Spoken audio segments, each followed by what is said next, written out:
President Heber J. Grant tells of a different type of reward that comes from trusting in the Lord. When he was a young man, he heard his bishop in a sacrament meeting, which was then held on Thursdays. In the early days, we held our sacrament meetings on Thursdays, make a strong appeal for donations.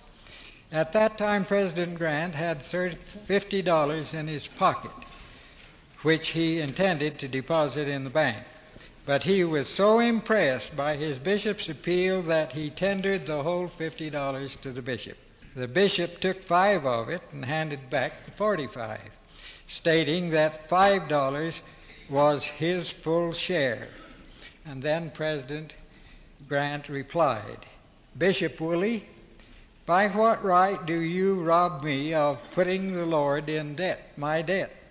Didn't you preach here today that the Lord rewards fourfold? My mother is a widow, and she needs $200. My boy," queried the bishop, "do you believe that if I take this other $45, you will get your $200 quicker?" "Certainly," replied President Grant. Now here was an expression of trusting in the Lord which the bishop could not withstand. He took the remaining $45. President Grant testified that on his way home from the fast meeting back to work, or not on the way home, but on his way back to his work from the fast meeting, an idea popped into his head, acting upon which he made $218.50.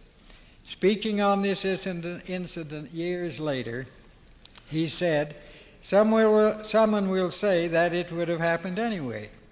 I do not think it would have happened. I do not think I would have got the idea.